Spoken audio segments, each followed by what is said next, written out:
السلام عليكم ورحمة الله وبركاته. وصفتنا لليوم هي المبكبكة بلحم الدجاج، مثل ما لكم شايفين بالصحن بالخضار على طريقتي. وصفة كتير لذيذة وخاصة هلا بالشتاء، يعني مكرونة مفيدة كتير، فيها البطاطا والجزر مثل ما لكم شايفين. فيلا معي لقلكم على المكونات وكيف بدنا نساويها. المكونات اللي بدي احتاجها للمبكبكة، طبعا هاي المبكبكة انا بدي اعملها بالخضار. انا عاملتها كتير للولاد وكتير بحبوها، فكل ست بيت بتحب يعني تحط اضافات على الاكل اللي بتساويها.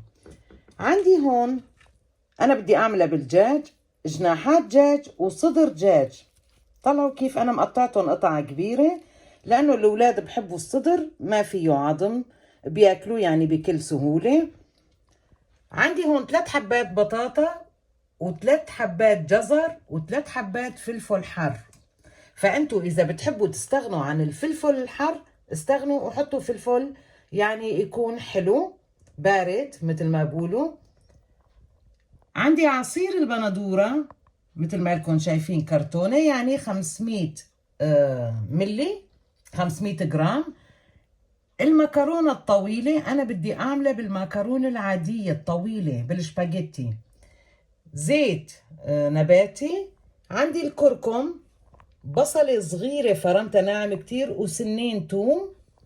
والتوابل أنا بحب أحط لها الكمون، 7 بهارات، بابريكا ناعمة، فلفل أبيض، فلفل أسود، من كل شي معلقة صغيرة، يعني معلقة كتير صغيرة. هي البقيس فيها، والملح طبعا. فهلا قبل كل شي بدنا نحط الدجاج بالطنجرة ونبلش نقليه.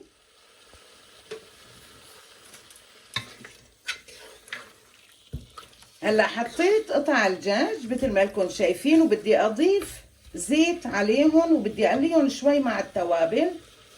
بنحط هلا زيت تقريبا 4 معالق طعام، هيك شوي مو كتير. وراح اجيب التوابل واحطهم.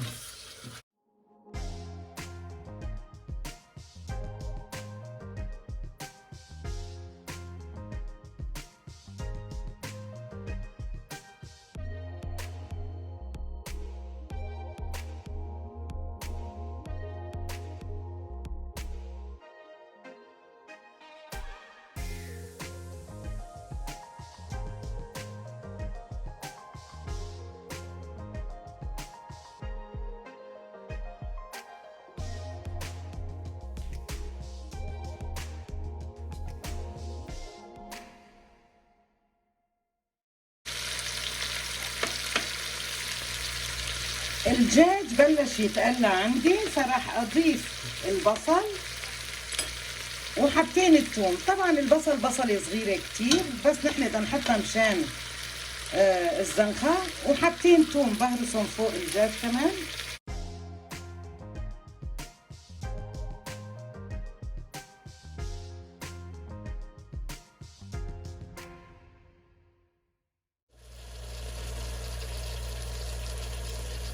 الدجاج اخذ كفايته من التقلاية، فراح احط الجزر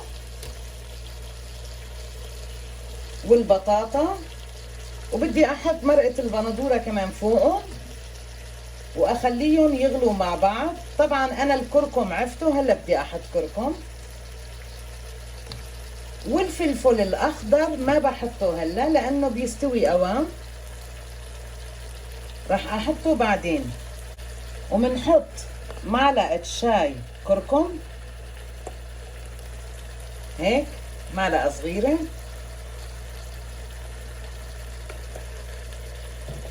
وهلا بنحط عصير البندورة وبدنا نحط المي.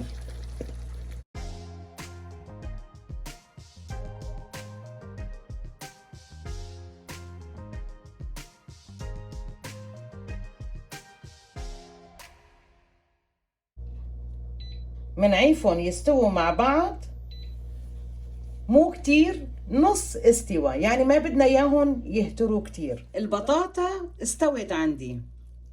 ايش بنساوي بهالمرحلة؟ بدي اطالع البطاطا احطها بصحن لحتى ما تهتري معنا كتير. هلا بطالعها كلها، طالعت قطع البطاطا كلها من قلب الصوص. مندوق هلا الملح، انا ما حطيت ملح كتير مثل ما شفتوا، بدها شوية ملح راح احط، مو كتير، تقريبا نص معلقة صغيرة.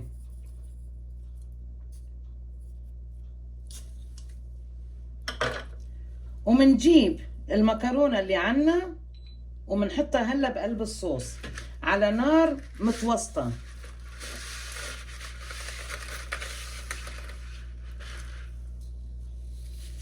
هيك بس تكسيرة وحدة بالنص.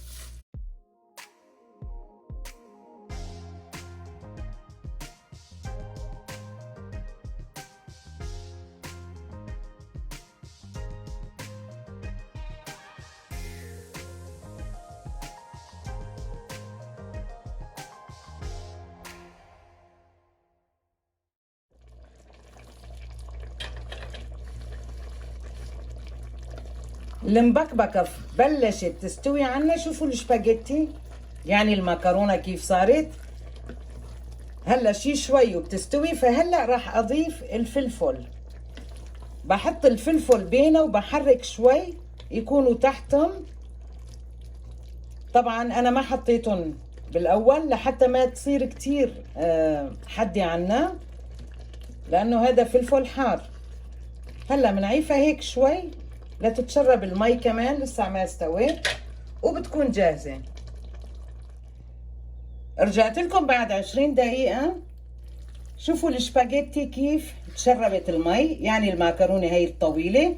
انتوا اذا بتحبوا بتحطوا اي نوع من المكرونة اللي بتحبوه. راح احط البطاطا فوقها لانه البطاطا مستوية طبعا، بعدين بنحركها وبغطيها تقريبا 5 دقايق وبتكون جاهزة. وهيك بتكون خلصت وصفتنا لليوم، المبكبكة بالخضرة بالبطاطا والجزر. شوفوا ما شاء الله، يعني عن جد كتير كتير طيبة. فبتمنى انه انتوا تسووها على طريقتي بهالطريقة هاي، كتير اكيد بتعجبكم، كتير طيبة. وشكرا كتير على المتابعة، وبلاقيكم ان شاء الله بفيديو جديد وبوصفة جديدة.